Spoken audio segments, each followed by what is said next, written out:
निर्मलिਆਂ ਦੇ ਸਥਾਨ ਨੇ ਉਹਨਾਂ ਸਭ ਸਥਾਨਾਂ ਦੇ ਉੱਤੇ ਗੁਰੂ ਗ੍ਰੰਥ ਕੋਸ਼ ਲੋਕਾਂ ਕੋਲ ਹੈ ਨੇ, ਯੂਨੀਵਰਸਿਟੀਆਂ ਦੀਆਂ ਲਾਇਬ੍ਰੇਰੀਆਂ ਵਿੱਚ ਵੀ ਹੈ ਨੇ। ਉਹਨਾਂ ਦਾ ਇਹ ਕਹਿਣਾ ਕਿ ਇਹ ਬੜੀ ਗੁੰਮਨਾਮ ਚੀਜ਼ ਸੀ ਜਿਹੜੀ ਕਿ ਮੈਂ ਇਕੱਲਾ ਲੱਭ ਲਿਆ ਤੇ ਇਹ ਠੀਕ ਨਹੀਂ ਹੈ। ਸੋ ਬਹੁਤ ਔਖਾ ਕੰਮ ਸੀ ਇਹਦਾ ਸੰਧੀ ਛੇਦ ਕਰਨਾ। ਅਸੀਂ ਇਸ ਦਾ ਸਾਰਾ ਜਿਹੜਾ ਸੀਕੁਐਂਸ ਸੀ ਐਂਟਰੀਜ਼ ਦਾ ਸਾਰਾ ਸੀਕੁਐਂਸ ਬਦਲਿਆ। ਗੁਰ ਗਿਰਾਰਤ ਕੋਸ਼ ਦੇ ਵਿੱਚ ਉਹਨਾਂ ਨੇ ਦਿੱਤਾ ਕੀ ਹੈ ਵੀ ਅਸੀਂ ਇਹਨੂੰ ਪੜ੍ਹੀਏ।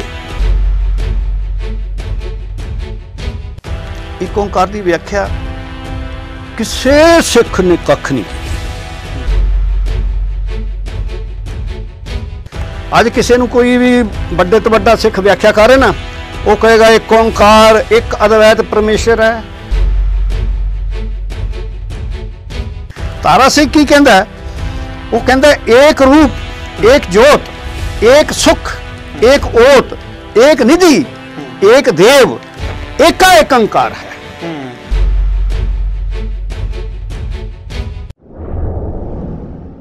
देश विदेश के सारे ही दर्शकों का तुहाडे अपने सेवक हरप्रीत सिंह मखू वालों तह दिलों स्वागत किया जाता। दर्शकों, तुहाडे पसंदीदा प्रोग्राम विच तुहानूं पता है किसी न किसी शख्सियत के द्वारा तुहाडे कोल हाज़री लवाउणा वा।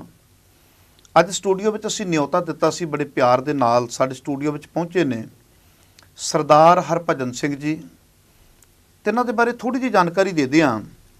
Retired director doctor Balvir Singh ਸਾਹਿਤ ਕੇਂਦਰ ਦੇਹਰਾਦੂਨ ਤੋਂ। ਤੇ ਇਹਨਾਂ ਬਾਰੇ ਜਾਣਕਾਰੀ ਦੇ ਦਿਆਂ, ਲੰਮੇ ਸਮੇਂ ਤੋਂ ਕੌਮ ਦੀ ਸੇਵਾ ਦੇ ਵਿੱਚ ਸਮਰਪਿਤ ਨੇ, ਆਪਣੇ ਵਿਚਾਰ ਸੁਝਾਅ ਦਿੰਦੇ ਨੇ। ਪਰ ਅੱਜ ਦਾ ਮੁੱਦਾ ਕੀ ਹੈ? ਪਿਛਲੇ ਕੁਝ ਦਿਨਾਂ ਦੇ ਵਿੱਚ ਇੱਕ ਸ਼ਖਸੀਅਤ ਸਾਡੇ ਕੋਲ ਸਟੂਡੀਓ ਦੇ ਵਿੱਚ ਇੰਟਰਵਿਊ ਦੇ ਦੌਰਾਨ ਉਹਨਾਂ ਨੇ ਕਿਹਾ ਸੀ ਕਿ ਪੰਡਿਤ ਤਾਰਾ ਸਿੰਘ ਨਰੋਤਮ ਦਾ ਸ੍ਰੀ ਗੁਰ ਗਿਰਾਰਤ ਕੋਸ਼ ਮੈਂ ਪਹਿਲੀ ਵਾਰੀ ਇਹਨੂੰ ਖੋਜ ਕੇ ਲੱਭ ਕੇ ਛਾਪਿਆ। ਉਹ ਇੰਟਰਵਿਊ ਕਾਫੀ ਵਾਇਰਲ ਹੋਈ। ਜਦੋਂ ਅਸੀਂ ਉਹਦੇ ਵਿੱਚ ਜ਼ਿਕਰ ਕੀਤਾ, ਉਹਨਾਂ ਨੇ ਸਾਰਾ ਹਵਾਲਾ ਦਿੱਤਾ ਸੀ ਵੀ ਰੱਦੀ ਦੇ ਢੇਰ ਦੇ ਵਿੱਚੋਂ ਗ੍ਰੰਥ ਮਿਲੇ ਤੇ ਉਹਨਾਂ ਦੇ ਵਿੱਚੋਂ ਚੀਜ਼ ਮੈਨੂੰ ਲੱਭੀ। ਜਦੋਂ ਲੱਭਣ ਤੋਂ ਬਾਅਦ ਮੈਂ ਪੜ੍ਹਿਆ ਤੇ ਕਾਫੀ ਡੂੰਘੀ ਚੀਜ਼ ਸੀ। ਅਸੀਂ ਉਹਨਾਂ ਦੀ ਗੱਲ ਨੂੰ ਵੀ ਜਨਤਾ ਦੀ ਕਚਹਿਰੀ ਦੇ ਅੰਦਰ ਸੰਗਤ ਦੇ ਅੱਗੇ ਰੱਖਿਆ। ਉਸ ਇੰਟਰਵਿਊ ਚੱਲਣ ਤੋਂ ਬਾਅਦ ਸਰਦਾਰ ਹਰਭਜਨ ਸਿੰਘ ਜੀ ਨੇ ਸਾਡੇ ਨਾਲ ਰਾਬਤਾ ਕਾਇਮ ਕੀਤਾ। ਉਹ ਕਹਿੰਦੇ ਕਿ ਅਸੀਂ ਇਸ ਤੋਂ ਪਹਿਲਾਂ ਇਹ ਚੀਜ਼ ਛਾਪ ਚੁੱਕੇ ਹਾਂ ਤੇ ਇਹ ਦਾਅਵਾ ਕਰਨਾ ਕਿ ਭਾਈ ਵੀਰ ਸਿੰਘ ਦੇ ਕੋਲੇ ਸ੍ਰੀ ਗੁਰ ਗਿਰਾਰਤ ਕੋਸ਼ ਨਹੀਂ ਸੀ, ਕਹਿਣ ਲੱਗੇ ਇਹ ਗੱਲ ਝੂਠੀ ਹੈ। ਮੈਂ ਆਪਣੀ ਗੱਲ ਰੱਖਣੀ ਚਾਹੁੰਦਾ ਵਾਂ ਤੇ ਮੈਂ ਅਕਸਰ ਇਹ ਗੱਲ ਕਹਿਣਾ ਹੁੰਦਾ ਵੀ ਚੈਨਲ ਇੱਕ ਐਸਾ ਮੰਚ ਹੈ ਜਿਹਦੇ ਤੇ ਹਰ ਇੱਕ ਸ਼ਖਸ ਨੂੰ ਆਪਣੀ ਗੱਲ ਰੱਖਣ ਦਾ ਅਧਿਕਾਰ ਹੈ। ਫਰੀडम ਆਫ ਸਪੀਚ ਦੇ ਤਹਿਤ ਆਪਣੀ ਗੱਲ ਉਹ ਆ ਕੇ ਰੱਖ ਸਕਦੇ ਨੇ। ਆਓ ਸਭ ਤੋਂ ਪਹਿਲਾਂ ਪ੍ਰੋਗਰਾਮ ਦੇ ਵਿੱਚ ਸਰਦਾਰ ਹਰਭਜਨ ਸਿੰਘ ਜੀ ਦਾ ਸਵਾਗਤ ਕਰਦੇ ਹਾਂ। ਵੀਰ ਜੀ, ਵਾਹਿਗੁਰੂ ਜੀ ਕਾ ਖਾਲਸਾ, ਵਾਹਿਗੁਰੂ ਜੀ ਕੀ ਫਤਿਹ। ਪਿਛਲੇ ਦਿਨਾਂ ਦੇ ਵਿੱਚ ਸਾਡੇ ਨਾਲ ਇੰਟਰਵਿਊ ਹੋਈ ਸੀ ਜੀ ਬਾਬਾ ਦਰਸ਼ਨ ਸਿੰਘ ਮੱਲੇਵਾਲ ਜੀ ਦੀ। ਜੀ ਜੀ। ਤੇ ਉਹਨਾਂ ਨੇ ਬਕਾਇਦਾ ਗੁਰ ਗਿਰਾਰਤ ਕੋਸ਼ ਪੰਡਿਤ ਤਾਰਾ ਸਿੰਘ ਨਰੋਤਮ ਦਾ ਲੈ ਕੇ ਆਏ ਸਨ ਜੀ। ਉਹਨਾਂ ਨੇ ਇਸ ਗੱਲ ਦਾ ਦਾਅਵਾ ਕੀਤਾ ਸੀ ਕਿ ਪਹਿਲੀ ਵਾਰੀ ਇਸ ਚੀਜ਼ ਨੂੰ ਮੈਂ ਛਪਵਾਇਆ ਜੀ। ਤੇ ਤੁਸੀਂ ਸਾਡੇ ਨਾਲ ਰਾਬਤਾ ਕਾਇਮ ਕੀਤਾ ਵੀ ਇਹ ਗੱਲ ਗਲਤ ਹੈ। ਤੁਹਾਨੂੰ ਕੀ ਲੱਗਦਾ ਪਿਆ ਵੀ ਇਹ ਪਹਿਲੀ ਵਾਰੀ ਛਪਿਆ ਸੀ ਜਾਂ ਇਸ ਤੋਂ ਪਹਿਲਾਂ ਛਪ ਚੁੱਕਾ ਸੀ? ਦੇਖੋ, ਬੇਨਤੀ ਇਸ ਤਰ੍ਹਾਂ ਕਿ ਮੈਨੂੰ ਇੱਕ ਤਾਂ ਇਹ ਗਲਤ ਬਿਆਨੀ ਉਹਨਾਂ ਦੀ ਲੱਗੀ ਜੀ ਕਿ ਨੇਪਾਲੀਆਂ ਨੇ ਰੀਠਾ ਸਾਹਿਬ ਗੁਰਦੁਆਰਾ 84 ਵਿੱਚ ਸਾੜ ਦਿੱਤਾ ਸੀ। ਇਹ ਠੀਕ ਹੈ ਕਿ ਚੰਪਾਵਤ ਦੇ ਨਾਲ ਹੀ ਨੇਪਾਲ ਦਾ ਬਾਰਡਰ ਪੈਂਦਾ, ਪਰੰਤੂ ਰੀਠਾ ਸਾਹਿਬ ਕੋਈ ਐਸਾ ਇੰਸੀਡੈਂਟ ਨਹੀਂ ਹੋਇਆ। ਛੋਟੇ ਮੋਟੇ ਕੋਈ ਸੇਵਾਦਾਰਾਂ ਨੂੰ ਤੰਗ ਕਰਨ ਦਾ ਕੋਸ਼ਿਸ਼ ਕੀਤੀ ਸੀ, ਪਰੰਤੂ ਉੱਥੋਂ ਦੇ ਲੋਕਲ ਲੋਕਾਂ ਨੇ ਜਿਹੜਾ ਸੀ ਉਹ ਗੁਰਦੁਆਰਾ ਬਚਾਇਆ। ਕੋਈ ਨੇੜੇ ਨਹੀਂ ਆਇਆ, ਕੋਈ ਗੁਰਦੁਆਰਾ ਸੜਿਆ ਨਹੀਂ, ਕਿਸੇ ਨੇ ਸਾੜਿਆ ਨਹੀਂ ਜੀ। ਉਹਨਾਂ ਦਾ ਕਹਿਣਾ, ਮੈਂ ਆਪ ਉੱਥੇ ਸੀ, ਮੈਨੂੰ ਲੱਗਦਾ ਵੀ ਇਹ ਗਲਤ ਹੈ ਕਿਉਂਕਿ ਮੈਂ ਰੀਠਾ ਸਾਹਿਬ ਕੈਂਪ ਲਾਇਆ ਸੀ, ਸਾਰਾ ਕੁਛ ਉੱਥੋਂ ਪੁੱਛਿਆ ਹੋਇਆ ਸੀ, ਜਾਣਿਆ ਹੋਇਆ ਸੀ। ਇੱਕ ਤਾਂ ਮੈਨੂੰ ਲੱਗਿਆ ਵੀ ਇਹ ਮਿਸਗਾਈਡ ਕਰਨ ਵਾਲੀ ਗੱਲ ਹੈ ਜੀ। ਔਰ ਉਹ ਵੀ ਫੇਰ ਕਹਿਣਾ ਕਿ ਨੇਪਾਲ ਤੋਂ ਆ ਗਏ, ਨੇਪਾਲੀ ਆ ਗਏ ਸਨ, ਕੋਈ ਮਤਲਬ ਹੀ ਕੋਈ ਨਹੀਂ। ਦੂਜੀ ਗੱਲ, ਜਿੱਥੋਂ ਤੱਕ ਗੁਰ ਗਿਰਾਰਤ ਕੋਸ਼ ਵਾਲੀ ਗੱਲ ਹੈ, ਮੇਰਾ ਸਭ ਤੋਂ ਵੱਡਾ ਜਿਹੜਾ ਇਤਰਾਜ਼ ਇਹ ਸੀ ਕਿ ਉਹਨਾਂ ਦਾ ਇਹ ਕਹਿਣਾ ਕਿ ਭਾਈ ਵੀਰ ਸਿੰਘ ਜੀ ਕੋਲ ਗੁਰ ਗਿਰਾਰਤ ਕੋਸ਼ ਉਹ ਲੱਭਦੇ ਰਹੇ ਨੇ, ਉਹਨਾਂ ਨੂੰ ਲੱਭਿਆ ਨਹੀਂ ਤੇ ਮੈਂ ਲੱਭਿਆ। ਇਹ ਸਰਬਥਾ ਗਲਤ ਚੀਜ਼ ਹੈ ਕਿਉਂਕਿ ਡਾਕਟਰ ਬਲਵੀਰ ਸਿੰਘ ਸਾਹਿਤ ਭਾਈ ਵੀਰ ਸਿੰਘ ਜੀ ਦੇ ਭਰਾ ਸਨ। ਹਾਂਜੀ। ਭਾਈ ਵੀਰ ਸਿੰਘ ਜੀ ਦਾ ਦੇਹਰਾਦੂਨ 'ਚ ਇੱਕ ਸਪੈਸ਼ਲ ਰੂਮ ਹੁੰਦਾ ਸੀ ਜਿੱਥੇ ਹੁਣ ਮਹਾਰਾਜ ਦਾ ਪ੍ਰਕਾਸ਼ ਹੁੰਦਾ ਹੈ। ਅੱਛਾ, ਭਾਈ ਵੀਰ ਸਿੰਘ ਜੀ ਦਾ। ਭਾਈ ਵੀਰ ਸਿੰਘ ਜੀ ਨੂੰ ਇਹ ਜਗ੍ਹਾ ਪ੍ਰੋਫੈਸਰ ਪੂਰਨ ਸਿੰਘ ਜੀ ਨੇ ਦਿੱਤੀ ਸੀ। ਭਾਈ ਵੀਰ ਸਿੰਘ ਜੀ ਨੇ ਆਪਣੇ ਭਰਾ ਨੂੰ ਦੇ ਦਿੱਤੀ। ਤਾਂ ਉਹ ਕਿੰਨਾ ਟਾਈਮ ਉੱਥੇ ਜਾਂਦੇ ਰਹਿੰਦੇ ਸੀ। ਪ੍ਰੋਫੈਸਰ ਪੂਰਨ ਸਿੰਘ ਵੀ ਡੋਈ ਵਾਲਾ ਰਹਿੰਦੇ ਸੀ, ਪਹਿਲਾਂ ਦੇਹਰਾਦੂਨ ਵੀ ਰਹਿੰਦੇ ਰਹੇ ਨੇ। ਤਾਂ ਇਹ ਬੜੀ ਉੱਥੇ ਇੱਕ ਵਾਤਾਵਰਨ ਇੱਕ ਅੱਛਾ ਬਣਿਆ ਸੀ। ਭਾਈ ਵੀਰ ਸਿੰਘ ਉੱਥੇ ਕਾਫੀ ਜਾ ਕੇ ਰੁਕਦੇ ਹੁੰਦੇ ਸੀ। ਦੂਜੀ ਗੱਲ ਕਿ ਜਿਹੜੀ ਸਮੱਗਰੀ ਇਕੱਠੀ ਕੀਤੀ ਹੈ ਬਹੁਤੀ ਭਾਈ ਵੀਰ ਸਿੰਘ ਜੀ ਨੇ ਕੀਤੀ ਹੈ। ਭਾਈ ਵੀਰ ਸਿੰਘ ਜਿਹੜੀ ਇਹ ਲਾਇਬ੍ਰੇਰੀ ਹੈ ਇਹਦੇ ਵਿੱਚ ਪੱਥਰ ਦੇ ਛਾਪੇ ਦੇ 3 ਗੁਰੂ ਗ੍ਰੰਥ ਕੋਸ਼ ਪਏ ਹੋਏ ਨੇ। ਭਾਈ ਵੀਰ ਸਿੰਘ ਦੀ ਲਾਇਬ੍ਰੇਰੀ ਵਿੱਚ ਜੀ 3 ਪੱਥਰ ਛਾਪੇ ਵਾਲੇ। ਹਾਂਜੀ। ਇਸ ਤੋਂ ਇਲਾਵਾ ਨਿਰਮਲ ਆਸ਼ਰਮ ਰਿਸ਼ੀਕੇਸ਼ ਕੋਲ ਔਰ ਵੱਖ-ਵੱਖ ਜਿਹੜੇ ਵੱਡੇ ਡੇਰੇ ਨੇ ਨਿਰਮਲਿਆਂ ਦੇ ਸਥਾਨ ਨੇ, ਉਹਨਾਂ ਸਭ ਸਥਾਨਾਂ ਦੇ ਉੱਤੇ ਗੁਰੂ ਗ੍ਰੰਥ ਕੋਸ਼ ਲੋਕਾਂ ਕੋਲ ਹੈ ਨੇ। ਯੂਨੀਵਰਸਿਟੀਆਂ ਦੀਆਂ ਲਾਇਬ੍ਰੇਰੀਆਂ ਵਿੱਚ ਵੀ ਹੈ ਨੇ। ਉਹਨਾਂ ਦਾ ਇਹ ਕਹਿਣਾ ਕਿ ਇਹ ਬੜੀ ਗੁੰਮਨਾਮ ਚੀਜ਼ ਸੀ ਜਿਹੜੀ ਕਿ ਮੈਂ ਇਕੱਲਾ ਲੱਭ ਲਿਆ ਤੇ ਇਹ ਠੀਕ ਨਹੀਂ ਹੈ। ਅਸੀਂ ਉਹਨਾਂ ਨੂੰ ਭੁਲੇਖਾ ਕਿੱਥੋਂ ਪੈ ਗਿਆ ਜੀ, ਉਹਨਾਂ ਨੂੰ ਸਮਝ ਨਹੀਂ ਆਈ ਜਿਹੜੀ ਪਹਿਲੀ ਐਡੀਸ਼ਨ ਦੀ ਜਿਹੜਾ ਗੁਰੂ ਗ੍ਰੰਥ ਕੋਸ਼ ਗਿਆਨੀ ਹਜ਼ਾਰਾ ਸਿੰਘ ਜੀ ਨੇ ਤਿਆਰ ਕੀਤਾ, ਉਹਦੀ ਪਹਿਲੀ ਐਡੀਸ਼ਨ ਤਕਰੀਬਨ ਉਸੇ ਸਮੇਂ 'ਚ 1 ਸਾਲ ਬਾਅਦ ਜਿਹੜਾ ਗੁਰੂ ਗ੍ਰੰਥ ਕੋਸ਼ ਹੈ ਇਹ 1895 'ਚ ਪਹਿਲਾ ਵੋਲੀਅਮ ਛਪਿਆ ਹੈ। ਦੂਜਾ ਭਾਗ ਜਿਹੜਾ 1898 ਵਿੱਚ ਛਪਿਆ ਤੇ ਗਿਆਨੀ ਹਜ਼ਾਰਾ ਸਿੰਘ ਜੀ ਦਾ ਕੋਸ਼ 1899 ਵਿੱਚ ਛਪਿਆ ਜੀ ਪਹਿਲੀ ਵਾਰ। ਉਹਨਾਂ ਨੇ ਇਹ ਲਿਖਿਆ ਕਿ ਮੈਂ ਲੱਭਦਾ ਸਾਂ ਗਿਆਨੀ ਹਜ਼ਾਰਾ ਸਿੰਘ ਜੀ ਨੇ ਤੇ ਉਹ ਮੈਨੂੰ ਲੱਭਿਆ ਨਹੀਂ। ਪਰੰਤੂ ਉਸ ਤੋਂ ਬਾਅਦ ਮੈਨੂੰ ਇਹ ਲੱਗਦਾ ਕਿ ਜਿਹੜੀ ਭਾਈ ਵੀਰ ਸਿੰਘ ਦੀ ਲਾਇਬ੍ਰੇਰੀ ਅੰਮ੍ਰਿਤਸਰ ਸੀ, ਕਿਉਂਕਿ ਕਿਤਾਬਾਂ ਦੇ ਬਹੁਤ ਖੋਜੀ ਸਨ ਜੀ। ਕਿਤਾਬਾਂ ਤਾਂ ਪੈਸੇ ਦੇ ਕੇ ਜਿਵੇਂ ਵੀ ਹੁੰਦਾ ਸੀ ਪੁਰਾਤਨ ਚੀਜ਼ਾਂ ਭਾਈ ਸਾਹਿਬ ਇਕੱਠੀਆਂ ਕਰਦੇ ਰਹੇ। ਭਾਈ ਵੀਰ ਸਿੰਘ ਜੀ। ਸੋ ਇਹ ਤਾਂ ਕਨਫਰਮ ਹੈ ਕਿ ਇਹ ਸਾਡੇ ਕੋਲ ਦੇਹਰਾਦੂਨ ਵਿੱਚ 3 ਕਾਪੀਆਂ ਹਨ। ਉਹ ਕਿਵੇਂ ਕਨਫਰਮ ਹੈ? ਕਿਉਂਕਿ ਜਿਹੜਾ ਤੁਸੀਂ ਕੇਂਦਰ ਦੇ ਤੁਸੀਂ ਰਿਟਾਇਰਡ ਡਾਇਰੈਕਟਰ ਰਹੇ ਹੋ। ਹਾਂਜੀ, ਮੈਂ ਪੁੱਛਣਾ ਚਾਹੁੰਦਾ ਵੀ ਜਿਹੜੇ ਸਰਦਾਰ ਬਲਵੀਰ ਸਿੰਘ ਜੀ, ਡਾਕਟਰ ਬਲਵੀਰ ਸਿੰਘ ਜੀ, ਇਹ ਭਾਈ ਵੀਰ ਸਿੰਘ ਜੀ ਜਿਹੜੇ ਸਕੇ ਭਰਾਤਾ ਉਹਨਾਂ ਦੀ ਗੱਲ ਕਰਦੇ ਆਪਾਂ? ਸਕੇ ਭਰਾਤਾ ਛੋਟੇ ਭਰਾ ਸਨ। ਤੇ ਸਾਰੀ ਜਿਹੜੀ ਭਾਈ ਵੀਰ ਸਿੰਘ ਦੀ ਲਾਇਬ੍ਰੇਰੀ ਸੀ ਇਹ ਉਹਨਾਂ ਦੇ ਕੋਲੇ ਆ ਗਈ ਸੀ? ਨਹੀਂ, ਦੋਵੇਂ ਥਾਵਾਂ ਤੇ ਕਿਤਾਬਾਂ ਰਹੀਆਂ ਨੇ, ਉੱਥੇ ਵੀ ਰਹੀਆਂ ਨੇ, ਇੱਥੇ ਵੀ ਰਹੀਆਂ ਨੇ, ਅੰਮ੍ਰਿਤਸਰ ਸਾਹਿਬ ਵੀ ਤੇ ਦੇਹਰਾਦੂਨ ਵੀ। ਹਾਂਜੀ। ਜਿਹੜੀਆਂ ਅੰਮ੍ਰਿਤਸਰ ਵਾਲੀ ਸੀ ਜ਼ਿਆਦਾ, ਇਹ ਹੁਣ ਭਾਈ ਵੀਰ ਸਿੰਘ ਸਾਹਿਤ ਸਦਨ ਕੋਲ ਕਾਫੀ ਕੁਝ ਮਸਾਲਾ ਹੈ ਦਿੱਲੀ। ਸਾਡੇ ਕੋਲ ਤਕਰੀਬਨ 9000 ਕਿਤਾਬ ਜਿਹੜੀ ਹੈ ਬੜੀ, ਜਿਹਦੇ ਵਿੱਚ ਤੁਸੀਂ ਇਹ ਦੇਖੋ ਕਿ ਉਸ ਵੇਲੇ ਦਾ ਪਹਿਲੀ ਵਾਰ ਦਾ ਫਰੀਦਕੋਟੀ ਟੀਕਾ ਜਿਹੜਾ ਛਪਿਆ ਹੋਇਆ ਉਹ ਵੀ ਉੱਥੇ, ਮਹਾਨ ਕੋਸ਼ ਛਪਿਆ ਜਿਹੜਾ ਪੁਰਾਣਾ। ਸੋ ਬਹੁਤ ਸਾਰੇ 1930 ਦੇ ਵਿੱਚ ਛਪਿਆ ਸੀ ਮਹਾਨ ਕੋਸ਼। ਜੀ ਉਹ ਉੱਥੇ ਪਏ ਹੋਏ ਨੇ। ਜੀ। ਹੁਣ ਜਿਹੜੀ ਸਮੱਸਿਆ ਹੈ ਸਾਡੇ ਕੋਲ, ਮੈਂ ਇਹ ਬੇਨਤੀ ਕਰਾਂ ਕਿ ਅਸੀਂ 2008 ਵਿੱਚ ਜਿਹੜਾ ਗੁਰੂ ਗ੍ਰੰਥ ਕੋਸ਼ ਹਜ਼ਾਰਾ ਸਿੰਘ ਜੀ ਵਾਲਾ ਸੀ ਉਹ ਅਸੀਂ ਰੀ-ਐਡਿਟ ਕੀਤਾ ਸੀ ਡਾਕਟਰ ਬਲਵੀਰ ਸਿੰਘ ਸਾਹਿਤ ਕੇਂਦਰ ਵਿੱਚ ਬੈਠ ਕੇ। 2008 ਵਿੱਚ ਛਪਿਆ ਸੀ। ਅਸੀਂ ਇਹ ਡਾਕਟਰ ਬਲਵੀਰ ਸਿੰਘ ਸਾਹਿਤ ਕੇਂਦਰ ਵੱਲੋਂ ਹੀ ਛਪਵਾਇਆ ਸੀ ਜੀ। ਬੀਬੀ ਮਹਿੰਦਰ ਕੌਰ ਜੀ ਜਿਹੜੀ ਕਿ ਸਪੁੱਤਰੀ ਸਨ ਡਾਕਟਰ ਬਲਵੀਰ ਸਿੰਘ ਜੀ ਦੀ ਅਡਾਪਟ ਕੀਤੀ ਹੋਈ ਜੀ, ਉਹਨਾਂ ਨੇ ਕਿਹਾ ਕਿ ਪਾਪਾ ਜੀ ਕੋਲ ਇਹ ਆਉਂਦਾ ਹੁੰਦਾ ਸੀ ਕਿ ਇਸ ਨੂੰ ਸੋਧ ਕੇ ਕੁਛ ਇਹਦੇ 'ਚ ਸੁਧਾਈਆਂ ਕਰਕੇ ਇਹਨੂੰ ਛਪਵਾਉਣਾ ਚਾਹੀਦਾ। ਤੇ ਉਹ ਕਹਿੰਦੇ ਸੀ ਮੈਂ ਵਿਦਵਾਨ ਲੱਭ ਰਿਹਾ ਕੋਈ, ਤੇ ਕਹਿਣ ਲੱਗੇ ਭਰਾ ਜੀ, ਮੈਨੂੰ ਭਰਾ ਜੀ ਕਹਿੰਦੇ ਸੀ, ਭਰਾ ਜੀ ਇਹਨੂੰ ਕਰੋ। ਅਸੀਂ ਇਸ ਨੂੰ ਟਾਈਪ ਕਰਵਾ ਕੇ ਫਿਰ ਮੇਰੇ ਨਾਲ ਜਿਹੜਾ ਸੀ 2 ਸਕਾਲਰ ਸਨ, ਡਾਕਟਰ ਕੁਲਵਿੰਦਰ ਸਿੰਘ ਤੇ ਡਾਕਟਰ ਮੁਹੱਬਤ ਸਿੰਘ, ਨਾਲ ਇੱਕ ਬੀਬੀ ਮਨਜੀਤ ਕੌਰ ਨੇ ਦੇਹਰਾਦੂਨ, ਉਹ ਵੀ ਅਕੈਡੈਮਿਕ ਕੰਮਾਂ 'ਚ ਕਾਫੀ ਰੁਚੀ ਰੱਖਦੇ ਨੇ ਜੀ। ਸੋ ਅਸਾਂ ਇਹ ਸਾਰਿਆਂ ਮਿਲ ਕੇ ਕਾਫੀ ਮਿਹਨਤ ਕਰਕੇ ਇਹਦੇ ਵਿੱਚ ਜਿਵੇਂ ਸੀ ਉਵੇਂ ਨਹੀਂ ਛਾਪਿਆ ਇਸ ਨੂੰ। ਇਹਦੇ ਵਿੱਚ ਅਸੀਂ 4200 ਇੰਦਰਾਜ ਨਵਾਂ ਪਾਇਆ ਹੈ। ਇਸ ਤੋਂ ਇਲਾਵਾ ਗੁਰਬਾਣੀ ਦੀਆਂ ਤੁਕਾਂ ਜਿੱਥੇ ਅਧੂਰੀਆਂ ਸਨ ਪੂਰੀਆਂ ਕਰ ਦਿੱਤੀਆਂ, ਜੇ ਕਿਤੇ ਗਲਤੀਆਂ ਸਨ ਉਹ ਕਰ ਦਿੱਤੀਆਂ, ਜਿੱਥੇ ਵਿਉਤਪੱਤੀ ਦੀ ਲੋੜ ਸੀ ਵਿਉਤਪੱਤੀ ਵੀ ਲਾ ਦਿੱਤੀ। ਇਸ ਤੋਂ ਇਲਾਵਾ ਫਿਰ ਇਹਦਾ ਸੀਕੁਐਂਸ, ਕਿਉਂਕਿ ਪੁਰਾਣੇ ਜਿਹੜੇ ਕੋਸ਼ ਸਨ ਇਹ ਪੁਰਾਣਾ ਜਿਹੜਾ ਸੀ ਉਹ ਆਇੜੇ ਤੋਂ ਸ਼ੁਰੂ ਹੁੰਦਾ ਸੀ, ਆਇੜਾ ਆ ਈ ਇਸ ਤਰੀਕੇ ਨਾਲ ਸ਼ੁਰੂ ਹੁੰਦੇ ਸੀ। ਅਸੀਂ ਇਸ ਨੂੰ ਜੋ ਅੱਜ ਦਾ ਮਾਡਰਨ ਪੈਟਰਨ ਹੈ ਪੰਜਾਬੀ ਦਾ, ਅਸੀਂ ਉਸੇ ਤਰ੍ਹਾਂ ਊੜਾ ਪਹਿਲਾਂ ਲਿਆ ਕੇ, ਸੋ ਜਿੱਥੇ ਲੋੜ ਸੀ ਉੱਥੇ ਅਸੀਂ ਇੰਦਰਾਜ਼ਾਂ ਦਾ ਜਿਹੜਾ ਕ੍ਰਮ ਹੈ ਉਹਨੂੰ ਬਦਲਿਆ ਸੀ। ਹੁਣ ਇਹਦੀ ਜਿਹੜੀ ਭੂਮਿਕਾ ਜਿਹੜੀ ਪਹਿਲੇ ਵੋਲੀਅਮ ਦੀ ਪਹਿਲੀ ਐਡੀਸ਼ਨ ਦੀ ਹੈ, ਉਹਦੇ ਵਿੱਚ ਇਹ ਸੀ ਕਿ ਗਿਆਨੀ ਹਜ਼ਾਰਾ ਸਿੰਘ ਨੂੰ ਗੁਰੂ ਗ੍ਰੰਥ ਕੋਸ਼ ਨਹੀਂ ਮਿਲਿਆ, ਕਿਉਂਕਿ ਮਿਲਦਾ ਵੀ ਕਿੱਥੋਂ ਅਜੇ ਤੇ ਪ੍ਰਚਲਨ ਵਿੱਚ ਹੋਇਆ ਹੀ ਨਹੀਂ ਹੋਣਾ। 98 ਵਿੱਚ ਉਹ ਛਪਿਆ ਹੈ ਉਹਦਾ ਦੂਜਾ ਭਾਗ, ਤੇ 99 ਵਿੱਚ ਇਹ ਕੋਸ਼ ਆ ਗਿਆ। ਤੋ ਇਹ ਗੱਲ ਕਹਿਣੀ ਕਿ ਭਾਈ ਵੀਰ ਸਿੰਘ ਜੀ ਲੱਭਦੇ ਰਹੇ ਤੇ ਲੱਭਿਆ ਨਹੀਂ, ਇਹ ਬਿਲਕੁਲ ਨਿਰਮੂਲ ਗੱਲ ਹੈ। ਵੀ ਭਾਈ ਵੀਰ ਸਿੰਘ ਦੀ ਲਾਇਬ੍ਰੇਰੀ ਜਿਹੜੀ ਤੁਹਾਡੇ ਕੋਲ ਉੱਥੇ ਹੈ, ਹਾਂਜੀ ਹਾਂਜੀ, ਉਹਦੇ ਵਿੱਚ ਬਕਾਇਦਾ 3 ਪਏ ਹੋਏ ਨੇ, 3 ਵੋਲੀਅਮ ਪੁਰਾਣੇ ਪੱਥਰ ਛਾਪੇ ਵਾਲੇ। ਉੱਥੇ ਜਿੰਨੀਆਂ ਕਿਤਾਬਾਂ ਨੇ, ਉਹਨੂੰ ਬਹੁਤ ਸਾਰੀਆਂ ਕਿਤਾਬਾਂ ਜਿਹੜੀਆਂ ਉਸ ਵੇਲੇ ਖਰੜੇ ਇਕੱਠੇ ਕੀਤੇ ਹੋਏ ਸੀ, ਉਹਨਾਂ ਤੇ ਭਾਈ ਵੀਰ ਸਿੰਘ ਜੀ ਦੇ ਸਿਗਨੇਚਰ ਨੇ, ਸਿਗਨੇਚਰ ਹੋਏ ਨੇ, ਕਿਉਂਕਿ ਉਹ ਵਿਦਿਆ ਨਾਲ ਜੁੜੇ ਹੋਏ ਸਨ। ਜਿਹੜੀ ਚੀਜ਼ ਪ੍ਰਾਚੀਨ ਕਿਤੋਂ ਮਿਲਦੀ ਸੀ, ਉਹ ਉਸ ਨੂੰ ਕਿਸੇ ਵੀ ਤਰੀਕੇ ਨਾਲ ਪੈਸੇ ਦੇ ਕੇ ਜਾਂ ਬੇਨਤੀ ਕਰਕੇ ਉਹ ਪ੍ਰਾਪਤ ਕਰਦੇ ਰਹੇ ਨੇ। ਸੋ ਇਸ ਕਰਕੇ ਉਹਨਾਂ ਕੋਲ ਇਹ ਨਾ ਹੋਵੇ ਗੁਰਗਿਰਾਰਥ ਕੋਸ਼, ਇਹ ਇੱਕ ਗਲਤ ਗੱਲ ਹੈ। ਦੂਜੀ ਚੀਜ਼, ਅਸੀਂ ਇਸ ਨੂੰ 2010 ਛਾਪਿਆ। ਅੱਛਾ, 2010 ਦੇ ਵਿੱਚ ਮੁੱਖ ਸੰਪਾਦਕ ਤੁਸੀਂ ਸੀ? ਮੁੱਖ ਸੰਪਾਦਕ ਮੈਂ ਸੀ। ਇਹ ਹੈ ਪਹਿਲਾ ਭਾਗ ਹੈ, ਪੰਜਾਬੀ ਯੂਨੀਵਰਸਿਟੀ ਨੇ ਛਾਪਿਆ ਹੋਇਆ।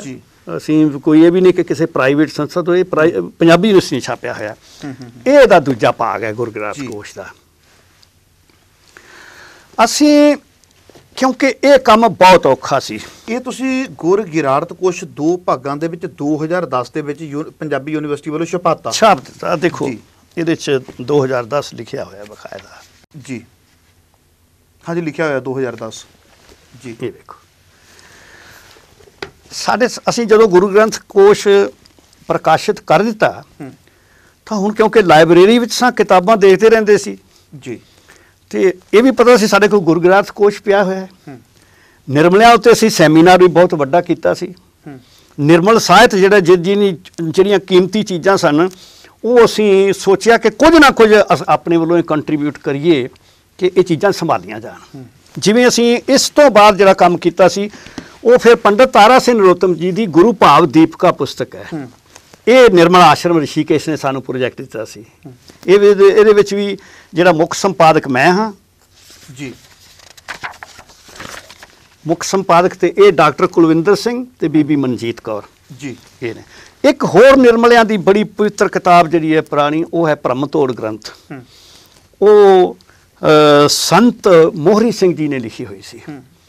ਉਹ ਵੀ ਅਸੀਂ ਕਿਤਾਬ ਜਿਹੜੀ ਹੈ ਉਹ ਰੀ-ਐਡਿਟ ਕਰਕੇ ਉਸ ਨੂੰ ਪ੍ਰਕਾਸ਼ਿਤ। ਇਸ ਗ੍ਰੰਥ ਦੇ ਵਿੱਚ ਅੱਜ ਦੇ ਜੇ ਯੂਥ ਨੂੰ ਦੱਸਣਾ ਹੋਵੇ, ਸੰਗਤ ਨੂੰ ਦੱਸਣਾ ਹੋਵੇ, ਤੇ ਕੀ ਐਸਾ ਹੈ ਜਿਹੜਾ ਤੁਹਾਨੂੰ ਛਪਵਾਉਣ ਦੀ ਲੋੜ ਪਈ ਵੀ ਕੌਮ ਤੱਕ ਜਾਵੇ?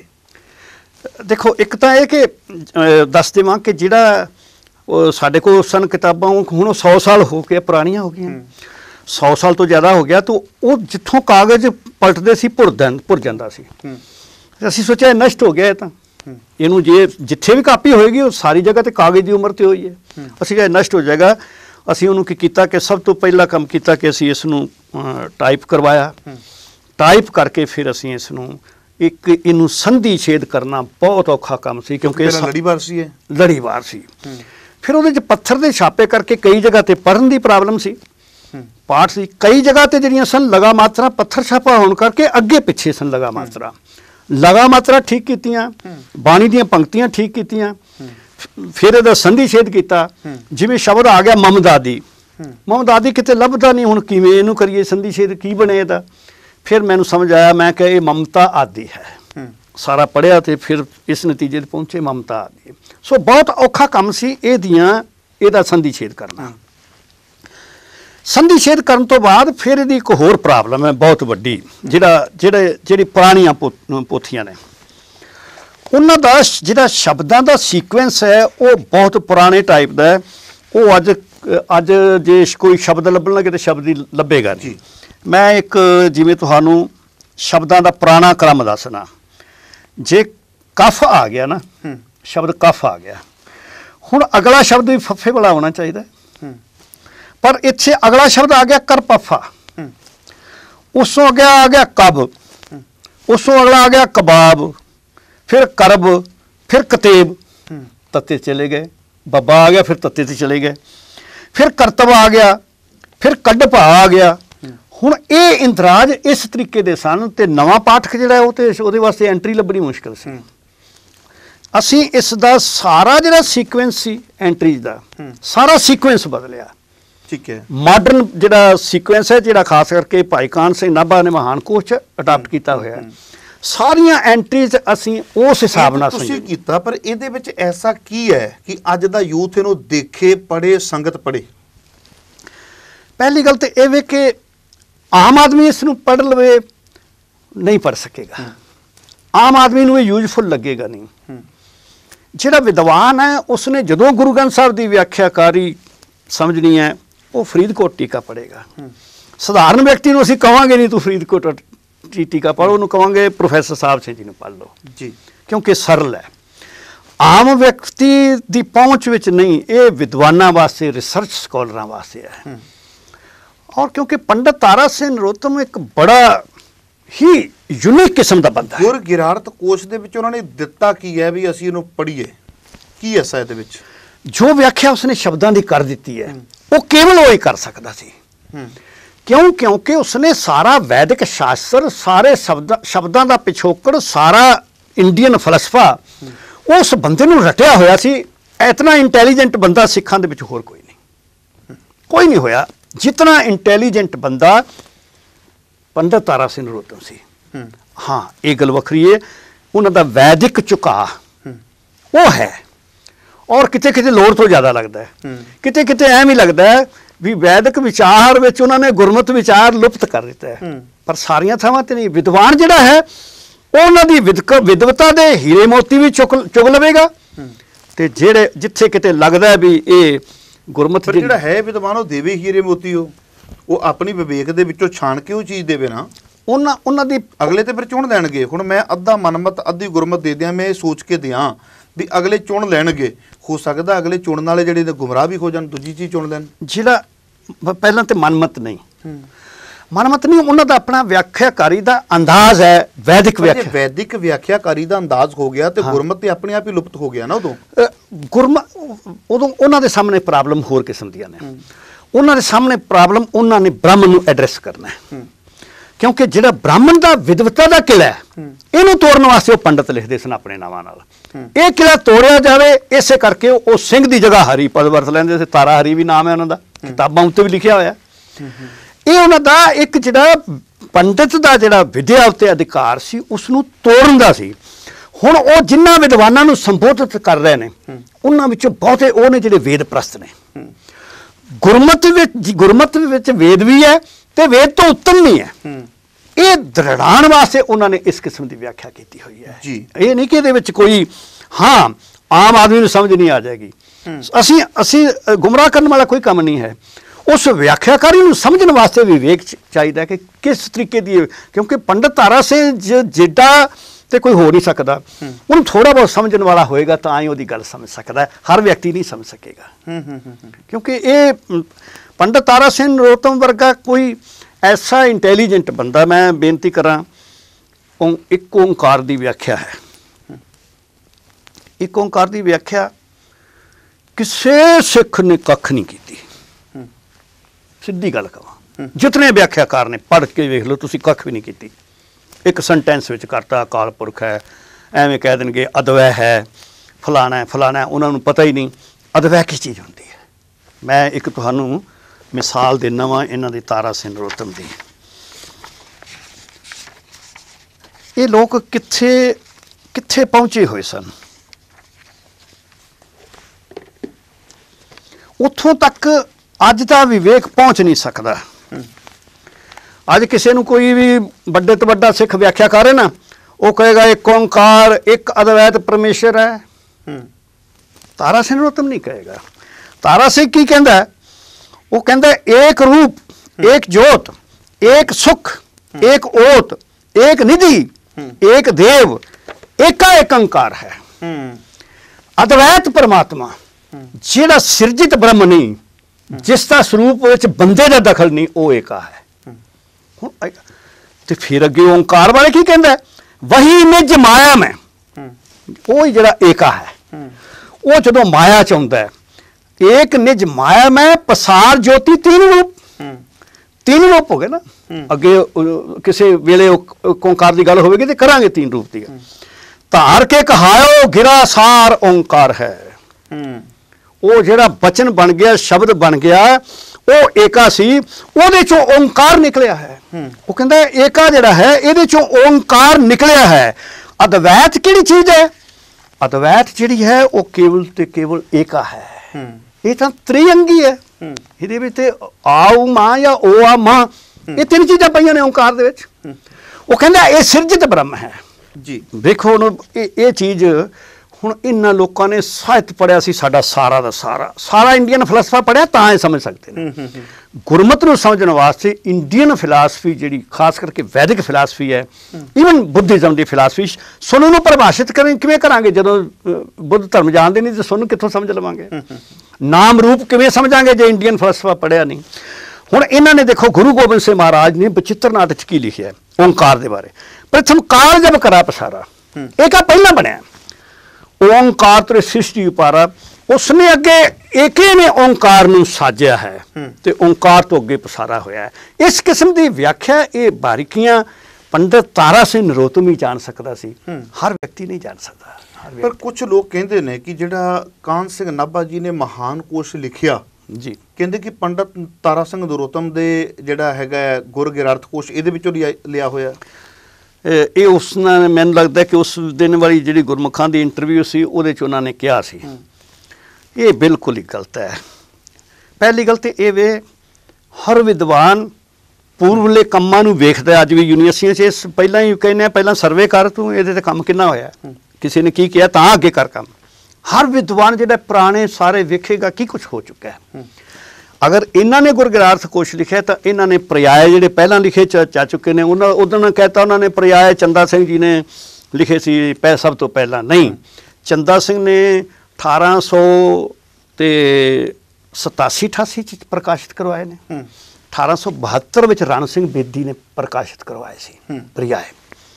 ਹੋਰ ਵੀ ਲੋਕ ਜਿਹੜੇ ਨੇ ਸਮਾਨ ਅੰਤਰ, ਮੇਲਾ ਸਿੰਘ ਨੇ ਵੀ 1888 ਦੇ ਵਿੱਚ ਪਰਿਆਏ ਜਿਹੜੇ ਨੇ ਪ੍ਰਕਾਸ਼ਿਤ ਕੀਤੇ ਨੇ। ਜਿਹੜਾ ਵਿਦਵਾਨ ਦੂਜੇ ਦਾ ਕੰਮ ਦੇਖ ਲਏਗਾ, ਪਰੰਤੂ ਪੰਡਤ ਉਹ ਨਕਲ ਕਰਨਾ, ਉਸੇ ਤਰ੍ਹਾਂ ਹੂਬਹੂ ਲਿਖਣਾ, ਉਹ ਬਿਲਕੁਲ ਹੀ ਗਲਤ ਹੈ। ਪੰਡਤ ਜੀ ਦੇ ਤੇ ਇਤਨੇ ਕੋਈ ਸ਼ਬਦ ਨੇ, ਇਤਨਾ ਕੋਈ ਗ੍ਰੰਥ ਬਣਦਾ, ਉਹਨਾਂ ਨੇ ਇਤਨੇ ਕੋਈ ਸ਼ਬਦ ਕਵਰ ਕੀਤੇ ਨੇ। ਪੰਡਤ ਜੀ ਨੇ ਕਿਹੜੇ ਸ਼ਬਦ ਕਵਰ ਕੀਤੇ ਨੇ ਜਿਹੜੇ ਪਹਿਲਾਂ ਮੁੱਖ ਤੌਰ ਤੇ ਗੁਰਬਾਣੀ 'ਚ ਆਏ ਨੇ। ਕੁਛ ਜਿਹੜੇ ਪਰਿਭਾਸ਼ਿਤ ਕਰਨ ਵਾਲੇ ਨੇ, ਜਿਵੇਂ ਨਿਆਇ ਸ਼ਾਸਤਰ ਹੈ, ਤਾਂ ਹੁਣ ਸਿੱਖ ਨੂੰ ਪਤਾ ਲੱਗ ਜਾਏ ਨਿਆਇ ਸ਼ਾਸਤਰ ਕੀ ਹੈ। ਕੁਝ ਇਹੋ ਜਿਹੀਆਂ ਚੀਜ਼ਾਂ ਵੀ ਰੱਖੀਆਂ ਨੇ ਵਿੱਚ। ਭਾਈ ਕਾਹਨ ਸਿੰਘ ਨਾਭਾ ਨੇ ਗੁਰੂ ਗ੍ਰੰਥ ਸਾਹਿਬ ਇਕੱਲੇ ਦੀ ਸ਼ਬਦਾਵਲੀ ਨਹੀਂ ਲਈ, ਸ਼੍ਰੀ ਦਸਮ ਗ੍ਰੰਥੀ, ਗੁਰਬਿਲਾਸਾਂ ਦੀ, ਸ਼੍ਰੀ ਗੁਰੂ ਸੋਭਾ ਦੀ, ਕਵੀ ਸੰਤੋਖ ਸਿੰਘ ਜੀ ਦੀ। ਉਸਨੇ ਜਿਹੜਾ ਸਾਰੇ ਲਿਟਰੇਚਰ ਵਿੱਚ ਸਾਡੀ ਧਾਰਮਿਕ ਸ਼ਬਦਾਵਲੀ ਸੀ, ਉਸ ਤੋਂ ਇਲਾਵਾ ਪੰਜਾਬੀ ਬੋਲੀ ਦੇ ਸ਼ਬਦ ਸਨ, ਉਹ ਸਾਰੇ ਉਸਨੇ ਮਹਾਨ ਕੋਸ਼ ਵਿੱਚ ਲੈ ਲੈਣੇ ਜੀ। ਉਹਦਾ ਮਹਾਨ ਕੋਸ਼ ਨੂੰ ਸੰਜੋਣ ਦਾ ਢੰਗ ਆਪਣਾ, ਉਹਦਾ ਵਿਆਖਿਆਕਾਰੀ ਦਾ ਢੰਗ ਆਪਣਾ, ਉਸ ਦੀ ਹਰ ਚੀਜ਼ ਮੌਲਿਕ ਹੈ, ਉਹਦੇ ਉੱਤੇ ਕਿਸੇ ਦੀ ਛਾਪ ਮੰਨੀ ਨਹੀਂ ਜਾ ਸਕਦੀ। ਭਾਈ ਕਾਹਨ ਸਿੰਘ ਨਾਭਾ ਨੇ ਜੋ ਕੁਝ ਵੀ ਲਿਖਿਆ, ਭਾਈ ਕਾਹਨ ਸਿੰਘ ਨਾਭਾ ਵਰਗਾ ਵੇਖੀ ਜਿਵੇਂ ਤਾਰਾ ਸਿੰਘ ਨਰੋਤਮ ਇੱਕ ਥੰਬ ਨੇ, ਉਹ ਉਸ ਵੈਦਿਕ ਪਰੰਪਰਾ ਵਿੱਚ ਗੁਰਮਤਿ ਦੀ ਵਿਆਖਿਆ ਕਿਵੇਂ ਕਰਨੀ ਉਹਦੇ ਥੰਬ ਨੇ, ਤੇ ਸਿੰਘ ਸਭਾਈ ਚਿੰਤਨ ਅਨੁਸਾਰ ਸਿੱਖੀ ਕਿਵੇਂ ਵਿਆਖਿਆ ਕਰਨੀ ਹੈ, ਇਹ ਭਾਈ ਕਾਹਨ ਸਿੰਘ ਨਾਭਾ ਤੋਂ ਉੱਚਾ ਕੋਈ ਬੰਦਾ ਨਹੀਂ ਹੋਇਆ ਜੀ। ਸੋ ਇਸ ਕਰਕੇ ਉਹਨਾਂ ਦਾ ਤਾਂ ਸਾਰਾ ਕੁਝ, ਉਹਨਾਂ ਦਾ ਇੱਕ ਕੋਸ਼ ਤੋਂ ਵੱਧ ਕੇ ਅਸੀਂ ਉਸ ਨੂੰ ਕਹਿੰਦੇ ਹੀ ਐਨਸਾਈਕਲੋਪੀਡੀਆ ਹਾਂ। ਤੇ ਆਪਣੇ ਨਾਮ ਨਾਲ ਪੰਡਿਤ ਕਿਉਂ ਲਿਖਾਉਂਦੇ ਸਨ? ਜਿਵੇਂ ਹੁਣ ਆਮ ਕਰਕੇ ਅੱਜ ਦਾ ਬੱਚਾ ਆ, ਉਹਨੂੰ ਜਦੋਂ ਕਹਾਂਗੇ, ਉਹ ਆਪਣੀ ਇੰਟਰਵਿਊ ਸੁਣੇਗਾ ਵੀ ਪੰਡਤ ਤਾਰਾ ਸਿੰਘ ਨਰੋਤਮ ਦੇ ਲਿਖੇ ਹੋਏ ਗ੍ਰੰਥ ਗੁਰ ਗਿਰਾਰਥ ਕੋਸ਼ ਦੀ ਗੱਲ ਚੱਲਦੀ ਪਈ ਹੈ, ਉਹ ਪਹਿਲਾਂ ਇੱਥੋਂ ਹੀ ਦਿਮਾਗ ਦੇ ਵਿੱਚ ਸੈੱਟ ਕਰ ਲੇਗਾ ਵੀ ਨਾਮ ਨਾਲ ਪੰਡਤ ਲੱਗਦਾ ਹੈ ਤਾਂ ਸਿੱਖੀ ਨਾਲ ਕੋਈ ਵਾਸਤਾ ਨਹੀਂ ਹੋਣਾ। ਸਿੱਖ ਨੂੰ ਇਹ ਨਹੀਂ ਸੋਚਣਾ ਚਾਹੀਦਾ। ਪੰਡਤ ਦਾ ਅਹੰਕਾਰ ਤੋੜਨ ਵਾਸਤੇ ਨਿਰਮਲੇ ਤੇ ਉਦਾਸੀਨ ਸੰਤ ਜਿਹੜੇ ਸਨ, ਉਹ ਪੰਡਤ ਲਿਖਦੇ ਸਨ ਕਿ ਤੂੰ ਕੱਲਾ ਥੋੜਾ ਗਿਆਨਵਾਨ ਹੈ। ਮਹਾਰਾਜ ਨੇ ਜਿਹੜਾ ਗੌਰਵ ਭਰਿਆ ਸੀ ਨਾ, ਭੇਜ ਕੇ ਕਾਸ਼ੀ ਸੰਸਕ੍ਰਿਤ ਸਿੱਖ ਕੇ ਆਓ, ਸਿਰਫ ਇਸ ਕਰਕੇ ਸੀ ਕਿ ਤੂੰ ਹੀ ਪੰਡਿਤ ਅਖਵਾਏ, ਗਿਆਨੀ ਅਖਵਾਏ। ਤੋ ਪੰਡਤਾਂ ਦੇ ਵਿੱਚ ਇਹ ਦੱਸਣਾ, ਮੈਸੇਜ ਦੇਣਾ ਕਿ ਜਿਹੜਾ ਗੁਰੂ ਦਾ ਖਾਲਸਾ ਹੈ ਉਹ ਤੁਹਾਡੇ ਜਿੰਨੇ ਸਿਆਣਾ, ਤੁਹਾਡੇ ਨਾਲ ਘੱਟ ਨਹੀਂ, ਇਸ ਕਰਕੇ ਪੰਡਤ ਲਿਖਦੇ ਸਨ।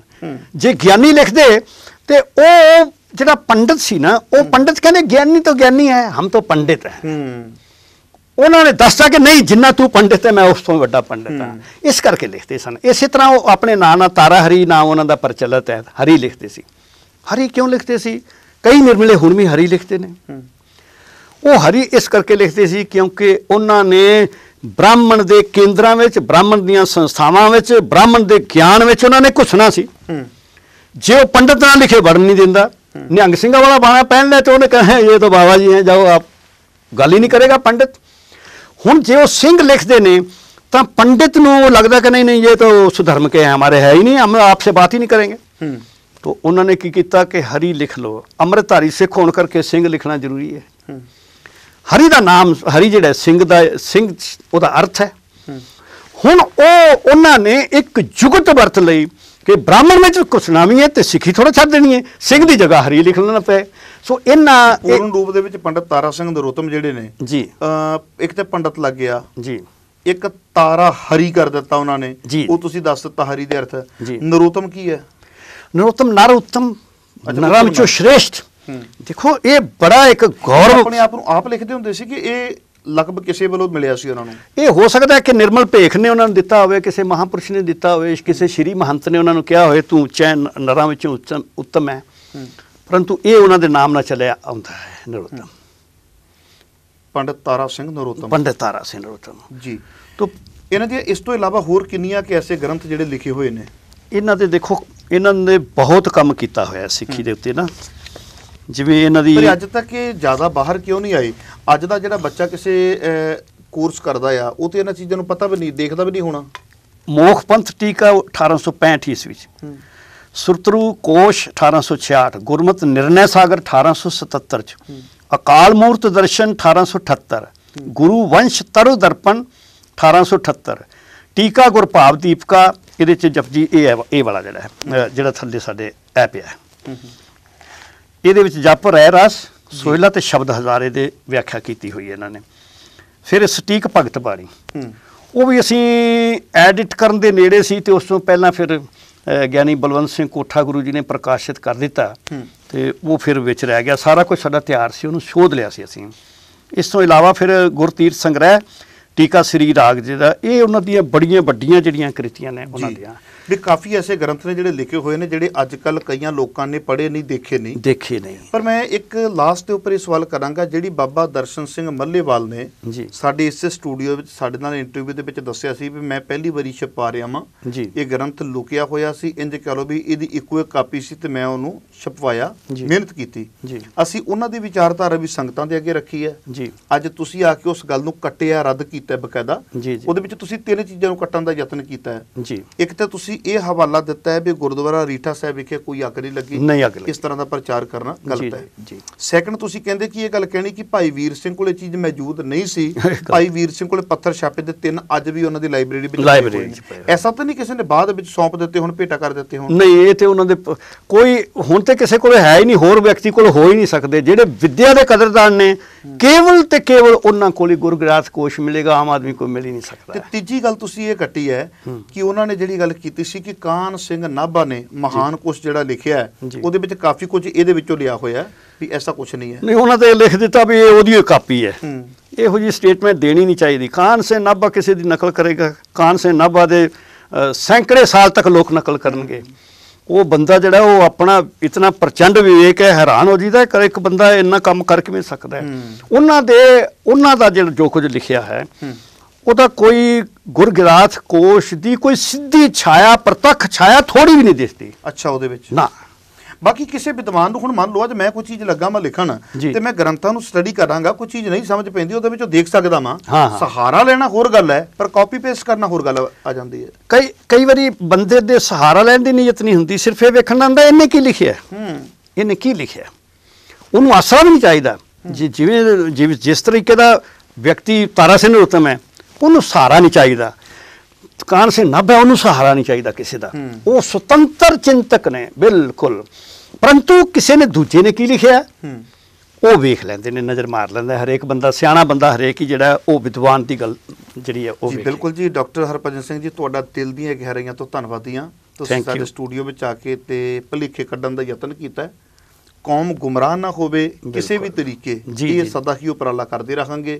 ਜੇ ਬਾਬਾ ਦਰਸ਼ਨ ਸਿੰਘ ਮੱਲੇਵਾਲ ਨੇ ਕੁਝ ਲਿਖਿਆ ਤੇ ਅਸੀਂ ਉਹਨਾਂ ਨੂੰ ਵੀ ਆਪਣੀ ਗੱਲ ਰੱਖਣ ਦਾ ਅਧਿਕਾਰ ਦਿੱਤਾ ਹੈ। ਜੇ ਤੁਸੀਂ ਇਸ ਚੀਜ਼ ਨੂੰ ਛਾਪਿਆ, ਉਹ ਵੀ ਗ੍ਰੰਥ ਲੈ ਕੇ ਆਏ ਸਨ ਗੁਰਗ੍ਰੰਥ ਕੋਸ਼, ਤੇ ਉਹਨਾਂ ਨੇ ਬਕਾਇਦਾ ਹਵਾਲਾ ਸਾਨੂੰ ਦਿੱਤਾ, ਅਸੀਂ ਉਹਨਾਂ ਨਾਲ ਇੰਟਰਵਿਊ ਕੀਤੀ। ਅੱਜ ਤੁਸੀਂ ਲੈ ਕੇ ਆਏ ਹੋ ਕਿ 2010 ਦੇ ਵਿੱਚ ਇਹ ਪੰਜਾਬੀ ਯੂਨੀਵਰਸਿਟੀ ਪਟਿਆਲਾ ਵੱਲੋਂ ਛਾਪਿਆ, ਬਕਾਇਦਾ ਉੱਪਰ ਲਿਖਿਆ ਹੋਇਆ। ਅਸੀਂ ਤੁਹਾਡੀ ਗੱਲ ਵੀ ਸੰਗਤਾਂ ਦੇ ਅੱਗੇ ਰੱਖੀ ਹੈ। ਜੀ ਜੀ ਜੀ, ਬਹੁਤ ਬਹੁਤ ਮਿਹਰਬਾਨੀ ਹੈ। ਵਾਹਿਗੁਰੂ ਜੀ ਕਾ ਖਾਲਸਾ। ਸੋ ਦਰਸ਼ਕੋ, ਇਹ ਸਨ ਡਾਕਟਰ ਹਰਭਜਨ ਸਿੰਘ ਜੀ, ਜਿਨ੍ਹਾਂ ਨੇ ਆਪਣੀ ਗੱਲ ਬੇਬਾਕੀ ਦੇ ਨਾਲ ਬਾਤ ਦਲੀਲ ਰੱਖੀ ਹੈ। ਅਕਸਰ ਇਹ ਗੱਲ ਕਹਿਣਾ ਹੁੰਦਾ ਕਿ ਅਸੀਂ ਕਿਸੇ ਵੀ ਪ੍ਰਕਾਰ ਦਾ ਬਖੇੜਾ ਖੜਾ ਨਹੀਂ ਕਰਦੇ, ਪਰ ਕਿਸੇ ਨੂੰ ਆਪਣੀ ਗੱਲ ਰੱਖਣ ਦਾ ਹੱਕ ਤੇ ਦਿੰਦੇ ਹਾਂ। ਕੋਈ ਵੀ ਸੱਜਣ ਆਪਣੀ ਗੱਲ ਆ ਕੇ ਰੱਖ ਸਕਦਾ। ਜੇ ਉਸ ਵਿਚਾਰ ਦੇ ਉੱਪਰ ਕਿਸੇ ਨੂੰ ਇਤਰਾਜ਼ ਹੋ ਜਾਂਦਾ ਹੈ ਤੇ ਉਹ ਵੀ ਸੱਜਣ ਆ ਕੇ ਆਪਣਾ ਸਪਸ਼ਟੀਕਰਨ ਦੇ ਸਕਦਾ ਹੈ। ਤਾਂ ਕਿ ਜਸਟਿਸ ਅਸੀਂ ਨਾ ਕਰੀਏ, ਜਸਟਿਸ ਸੰਗਤ ਕਰੇ, ਸੁਣਨ ਵਾਲੇ ਸਰੋਤੇ ਕਰ ਲੈਣ। ਇਹਨਾਂ ਕੁਝ ਕਹਿੰਦਾ ਹੋਇਆ ਖਿਮਾ ਜਾਚਕ ਬੜੀ ਜਲਦੀ ਕਿਸੇ ਹੋਰ ਸ਼ਖਸੀਅਤ ਦੇ ਨਾਲ ਤੁਹਾਡੀ ਸੇਵਾ ਦੇ ਵਿੱਚ ਆਵਾਂਗਾ। ਦਿਓ ਇਜਾਜ਼ਤ। ਵਾਹਿਗੁਰੂ ਜੀ ਕਾ ਖਾਲਸਾ, ਵਾਹਿਗੁਰੂ ਜੀ ਕੀ ਫਤਿਹ।